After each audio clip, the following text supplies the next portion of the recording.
Halo, welcome back to Tom the Eccentrics Channel. Malam hari ini kita tiba di konten Planet Eccentrics, di mana sebuah konten yang akan membahas tentang seputar dunia Eccentrics Band. Asik. Malam hari ini aku minta ditemenin nongkrong karena aku belum bisa tidur karena kopiku masih full. Gimana kabar kalian? Baik? Aku harap semua baik-baik aja ya. Buat kawan-kawan di sana, kawan-kawan musisi, kawan-kawan masyarakat rock, kawan-kawan IO, kawan-kawan wartawan, kawan-kawan siapapun, semoga kalian dalam keadaan sehat walafiat. Amin.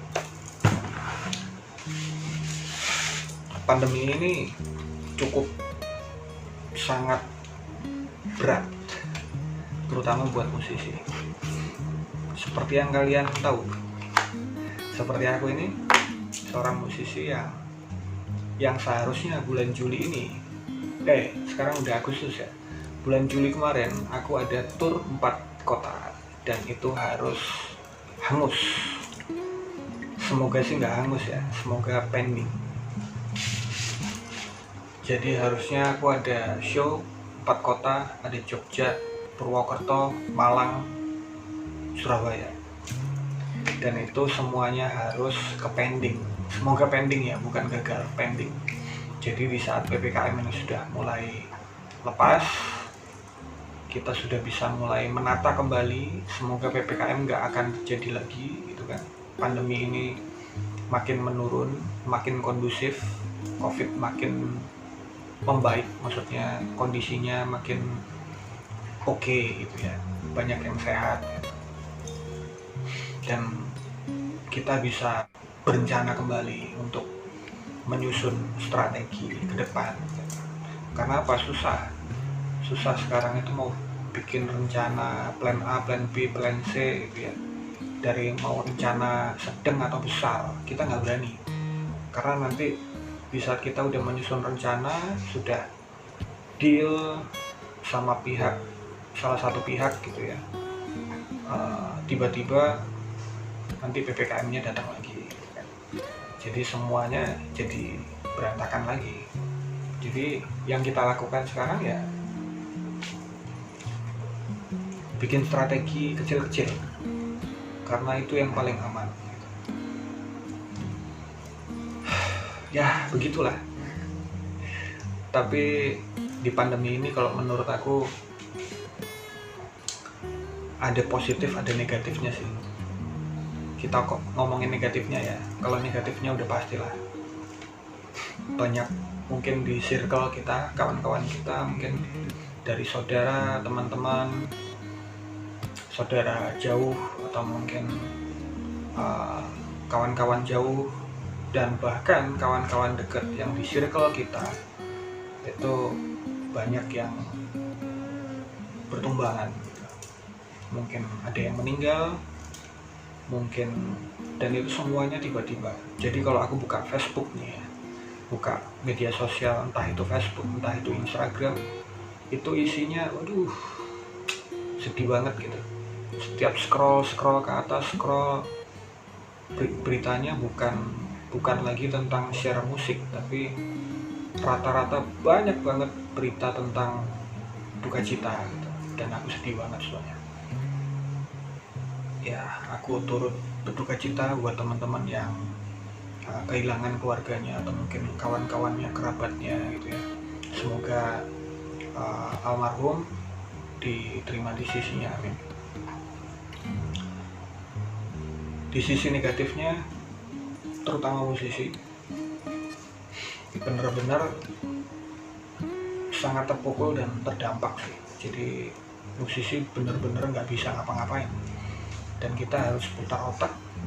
Sisi kreatif kita benar-benar harus dimunculkan gitu. Kalau enggak ya kita nggak bisa bertahan. Saya tanya mah biar kita makin asoy.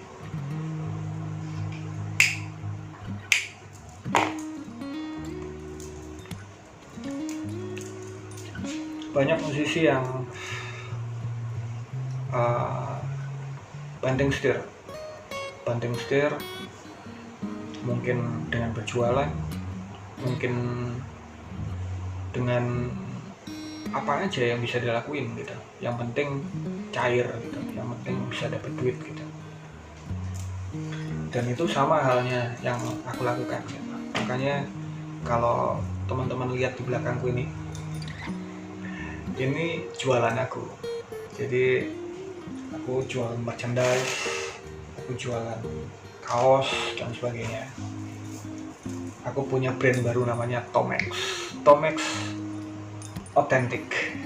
Cari aja di IG. Itu jualan aku selama di tengah pandemi ini. Itu salah satu solusiku untuk paling tidak bertahan lah gitu. Jadi musisi sekarang ini benar-benar sisi kreatifnya diuji banget gitu. Ya kalau kita ngomongin negatifnya banyak banget lah, tapi ada sisi positifnya.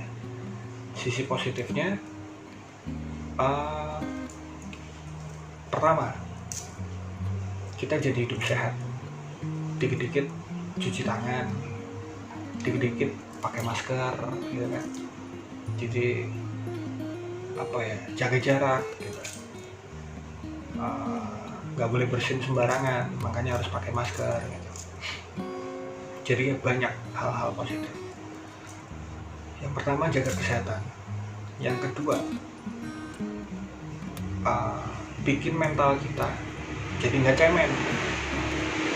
Jadi yang kemarin itu sudah puas dengan hanya manggung, kalau musisi ya hanya manggung, atau mungkin kalau yang ngantor ya ngantor. Kalau sekarang nggak bisa. Kalau musisi sekarang nggak punya mainan baru, atau mungkin nggak punya kreativitas baru yang menghasilkan uang, ya sudah, mampus lah bos. Nah, itu musisi. Nah, kalau di dunia pekerjaan yang lain, mungkin seperti staf, karyawan, dan sebagainya, yang aku dengar mereka dipotong gajinya. Ada yang sampai setengah gitu kan katanya. Nah, kalau bertahan seperti itu ya susah. Jadi ya mau nggak mau kan mentalnya teruji, dan mau nggak mau otaknya berpikir, berkreativitas, dan akhirnya bikin usaha. Nah, itu poin plusnya. Jadi kita dituntut untuk lebih kreatif, lebih survival, lebih kuat. Itu sih kalau aku bilang sisi positifnya. Yang kedua,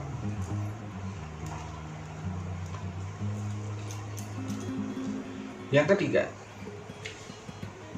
kalau menurut aku pandemi ini mengajarkan kita tentang soal bersyukur. Mungkin selama ini kita mau digaji berapa, kita mau dapat honor berapa dalam 1 bulan sebagainya, itu kayak nggak ada puasnya. Tapi di tengah pandemi ini bener-bener kita ngerasain hal yang sangat sulit untuk mendapatkan uang gitu kan. Mau nggak mau ya kita dipaksa untuk bersyukur gitu. Belajar untuk bersyukur, bukan dipaksa untuk bersyukur.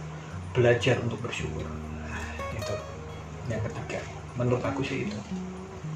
Jadi walaupun di luar sisi negatifnya, kita juga harus bisa melihat sisi positifnya. Yang keempat, kita bisa lebih dekat dengan keluarga yang mungkin biasanya aku jarang di rumah gitu kan. Sekarang ya di rumah terus, orang nggak ngapa-ngapain. Ya paling aku hubunginya klien-klien aku untuk mencari hal baru, bisnis baru gitu, link baru ya, untuk bertahan, dan siapa tahu ada dapat link untuk perkembangan ke depan. Nah, itu hal-hal positif yang bisa kita dapat gitu, di tengah pandemi yang sangat berat ini, sangat sulit ini buat banyak orang di seluruh dunia. Balik ke laptop. Malam hari ini aku bakalan bahas tentang Planet Xenrix. Aku pengen sedikit cerita tentang uh, perjalanan Xenrix dan terutama perjalanan aku, Tommy Xenrix, merintis karir di dunia entertainment, di dunia rock and roll.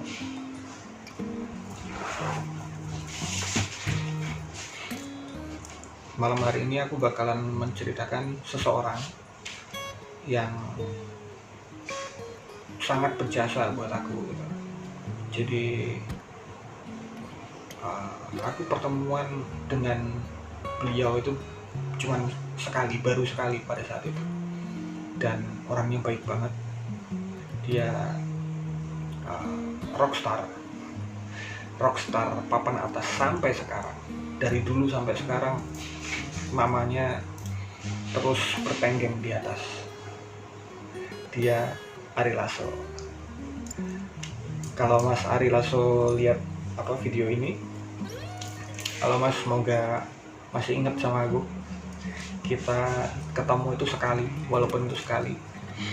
Kita ketemu itu pada saat memang benar-benar aku mengalami hal yang sulit di tengah persimpangan perempatan, ibarat kata ya, perempatan besar karir aku di dunia entertainment, ngeband terutama.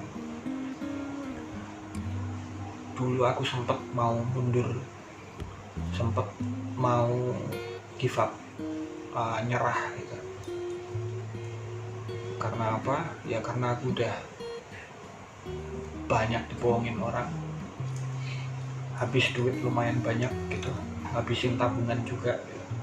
Aku perjuangan di Jakarta pada saat itu tuh luar biasa. Aku hijrah ke Jakarta itu sekitar tahun 2009. 2008 aku resign dari hotel, aku masih bolak-balik Jakarta Surabaya. Dan 2009 aku coba memulai start untuk bertahan di Jakarta gitu. Dan pada saat itu aku tinggal sama kakakku, di rumahnya kakakku. Nah, di tengah perjuangan itu aku ngalamin hal yang luar biasa gitu. Ya bayangin aja, aku belum kenal siapa-siapa, aku belum bisa apa-apa. Yang dari awal aku merintis karir di dunia entertain ini, aku datang ke Jakarta, aku sempat bikin warung, bangkrut. Terus aku bikin lagu, gak bisa, sampai pada akhirnya bisa gitu ya. Intinya aku mengalami sebuah proses yang cukup panjang pada saat itu, sampai pada akhirnya pada titik aku sempet dapat rekaman dan sebagainya, tapi rekaman itu ternyata dibohongin orang gitu. Katanya mau janjinya itu setelah rekaman dengan biaya sekian mau dipromosikan, dapat kayak semacam dipromosikan di radio-radio, di media besar gitu ya. Ternyata itu bullshit. Dan akhirnya aku sempat sangat down pada saat itu, karena bukan uang sedikit yang aku habiskan gitu. Jadi aku punya tabungan habis gitu kan, sampai pada suatu saat aku udah mau nyerah gitu. Aku ditanya sama kakakku Temi Senit. Aku bilang sama kakakku, Mbak, aku mau balik aja ke Surabaya, kayaknya aku nggak cocok jadi musisi gitu. Aku mending pulang, dan aku mungkin bakalan balik ke dunia perhotelan, aku kerja hotel lagi. Aku bilang seperti itu. Terus kakakku bilang, dan emang masalahnya apa tuh? Kamu jangan gampang nyerah, katanya gitu. Gini aja deh, kamu main nanti biar diajak sama Cak Bugeng gitu, sama Mas Hari itu Cak Bugeng. Nah, disuruh kenalan sama ya itu tadi Mas Ari Lasso itu tadi. Nah, aku tuh kaget karena wah serius ini kenalan sama Ari Lasso. Iya, kamu sana belajar sama Ari Lasso gitu. Kamu ngobrol-ngobrol, kamu sharing gitu. Nah, tanpa pikir panjang aku mulai semangat lagi dan diajaklah aku sama Mas Hari Cak Bugeng itu ke rumah Ari Lasso. Di tengah perjalanan ke rumah Ari Lasso itu pada sekitar tahun antara 2010-2011 aku diajak ke rumah Ari Lasso. Pada saat itu aku naik motor butut sama Mas Hari gitu. Sampai pada suatu saat aku sampai ke lingkungan perumahannya, dan sampai di lingkungan perumahannya di daerah Bintaro aku dicegat sama satpam. Jadi satpamnya itu tanya gitu, Mas mau nyari siapa katanya. Oh iya, kita mau nyari rumahnya Pak Ari Lasso. Wah, Ari Lasso penyanyi itu, artis itu. Oh iya, benar Pak. Aduh, benar Pak. Gitu. Tapi gebleknya nggak tahu satpam itu masih di Bintaro nggak.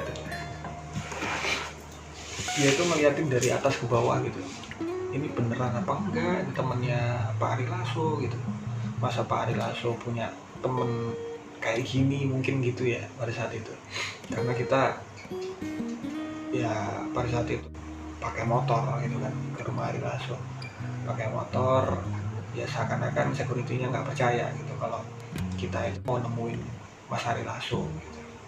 Kakakku itu telepon ke Mas Ari Lasso, bilang kalau satpamnya itu nggak percaya gitu kalau kita itu temennya dan mau main ke rumahnya Mas Ari Lasso gitu.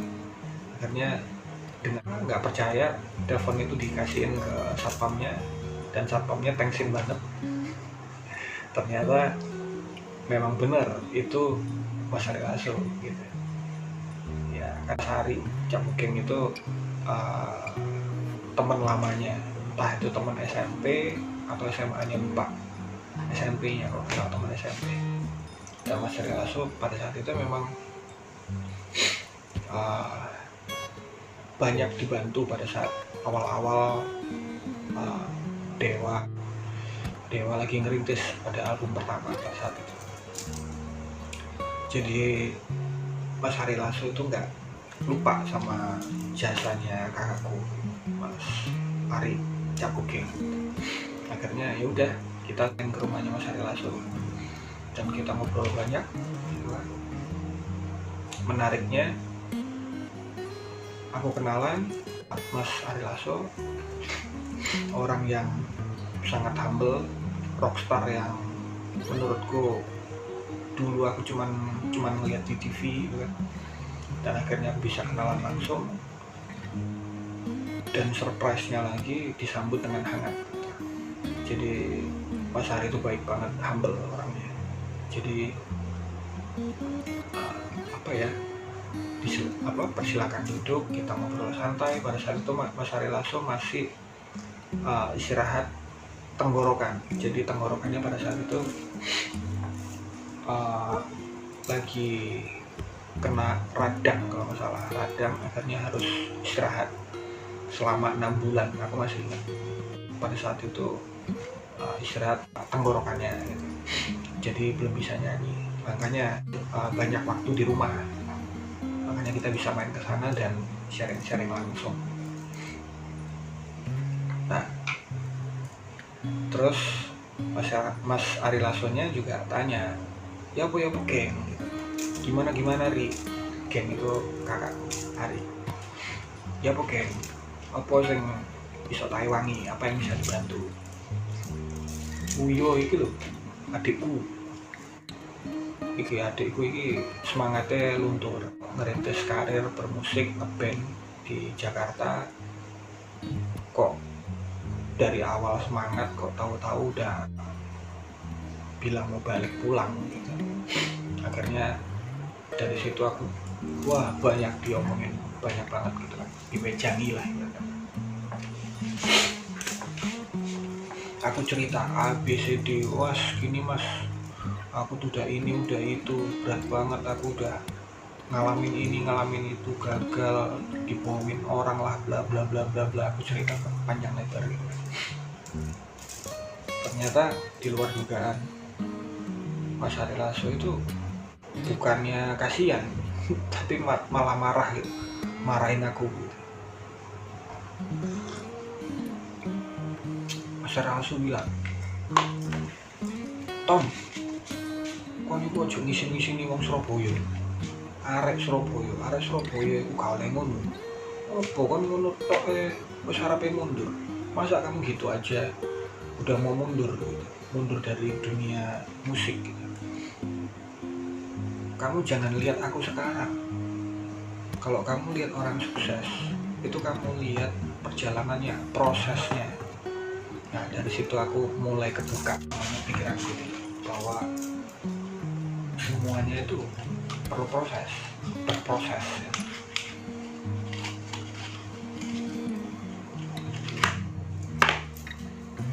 Sampai Mas Ari Lasso juga bilang, "Mosok kon kalah mbak mbakmu," katanya gitu. Mbakku itu Temi. Dia bilang, mbakmu itu dulu walaupun cewek, dia itu bertahan di Jakarta, nggak pernah nyerah, bahkan sampai ngamen di bis sekalipun itu dijalanin sama kakakku, sama Mbak Temi itu.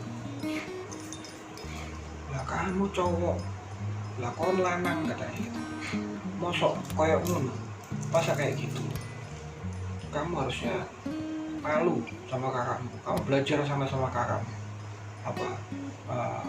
lebih keras lagi untuk punya mimpi.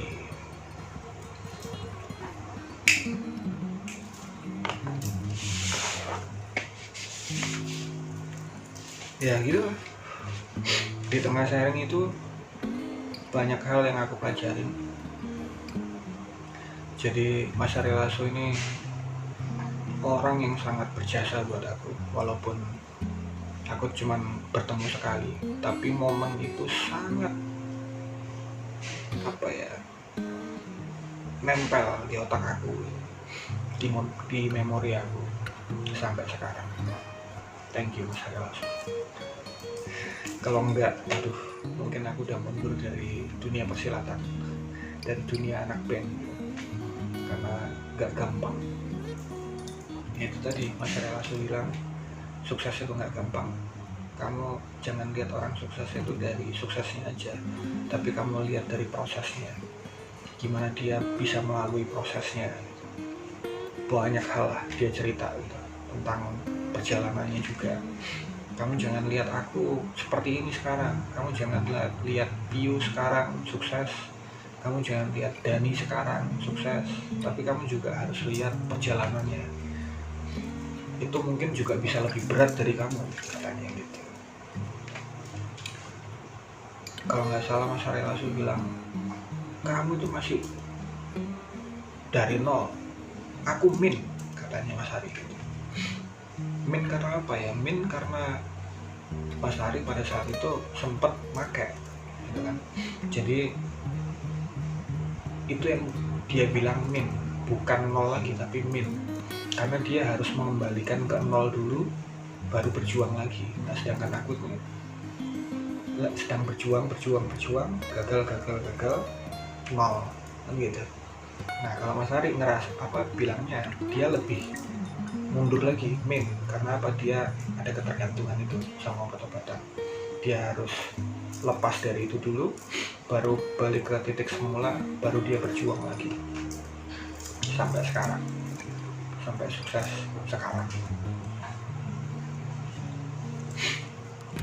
Banyak pesan yang beliau sampaikan ke aku tentang dibohongin orang, tentang diremehin orang, tentang nggak dianggap dan lain sebagainya. Itu banyak banget. Bahkan Mas Hari Lasut pun cerita pada saat itu bahwa dia beli yang rumah yang sekarang, yang ditempatin sekarang itu juga dengan proses yang gak gampang, gak mudah. Dia pernah cerita, ya Mas Hari, kalau aku masih ingat, sangat ingat banget di memori aku. Mas Hari itu cerita dulu sebelum dia tinggal di Bintaro, rumahnya yang sekarang, dia juga pernah tinggal di Bintaro, tapi bukan yang rumah sekarang, tapi dia tinggal di belakangnya kalau nggak salah. Beliau bilang seperti itu. Sampai pada akhirnya dia naik sepeda ontel. Ini Mas Harinya udah sukses ya. Dia naik sepeda ontel, entah itu siang atau sore gitu. Dia datang ke rumah yang pengen dia beli, ya rumah yang ditempatin sekarang itu. Dari awal datang itu Mas Hari Lasut cuman hanya pakai kaos oblong, celana pendek, pakai sandal jepit, terus pakai sepeda, ontel sepeda ke rumah yang mau dibeli sekarang itu.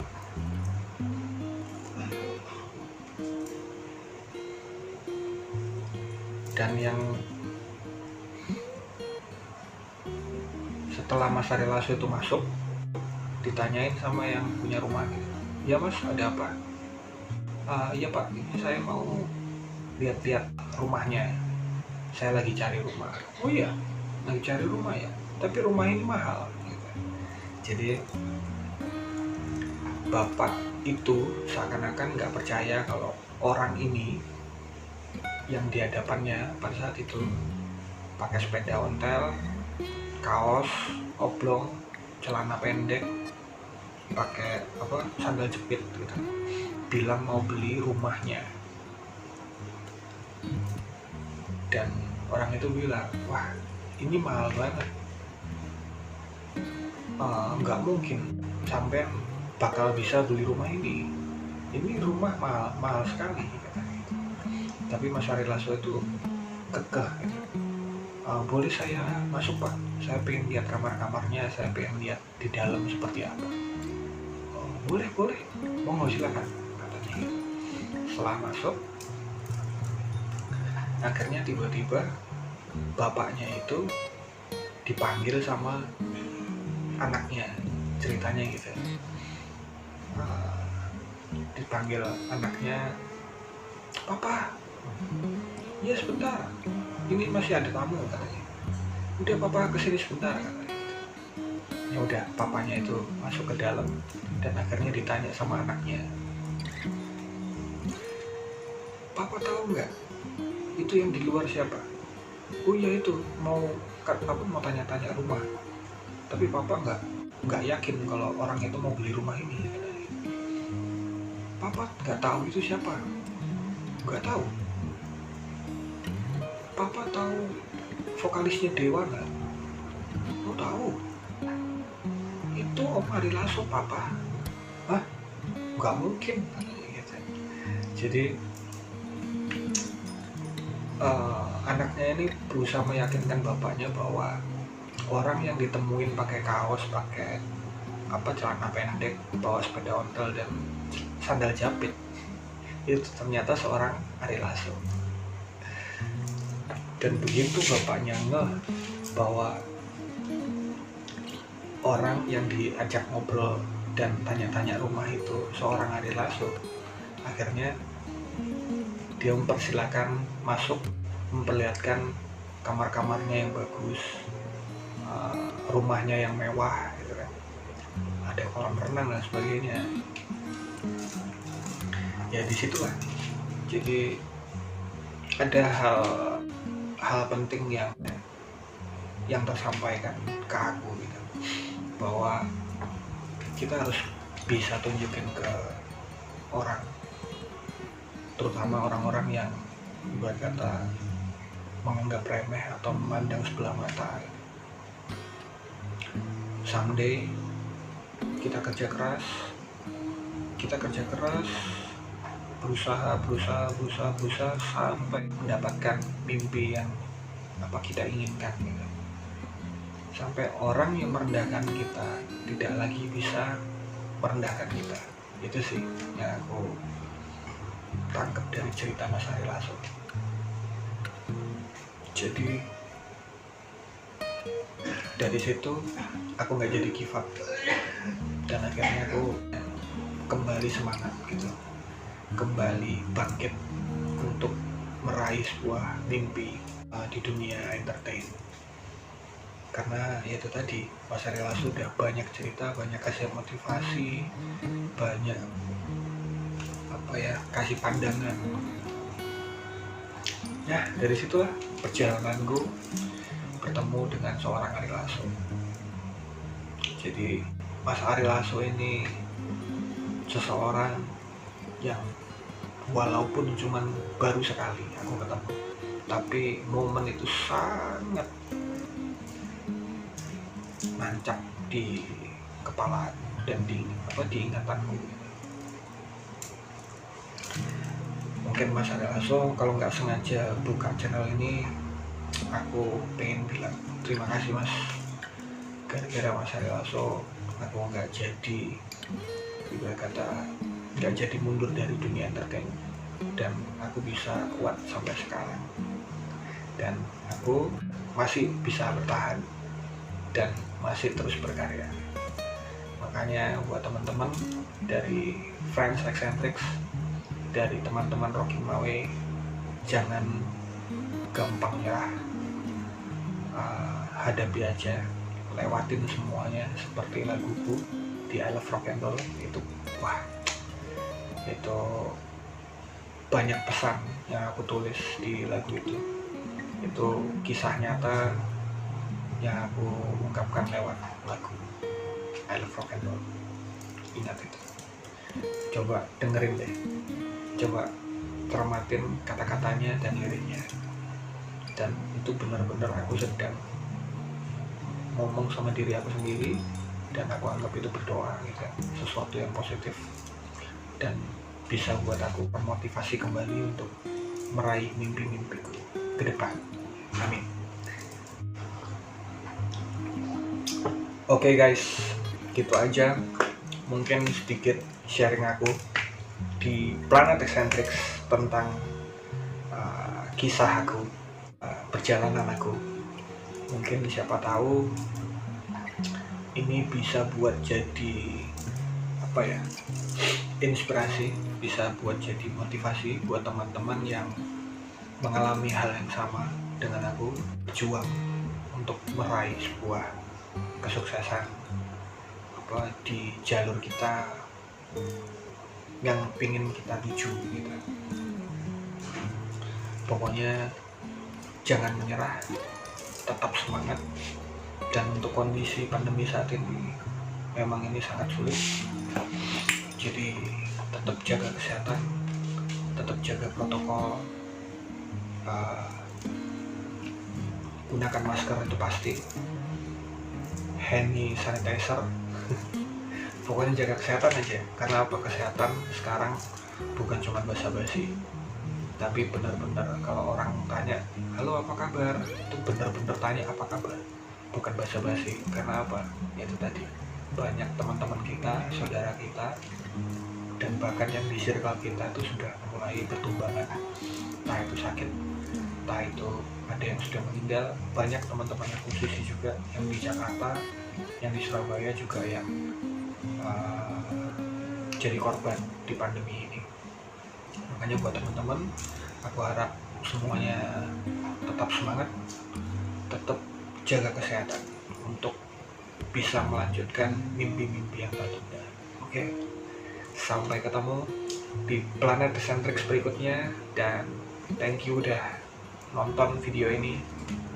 Kalau suka bisa subscribe, komen, dan jangan lupa share. Oke, thank you and see you guys. Keep rock in my way. Yeah.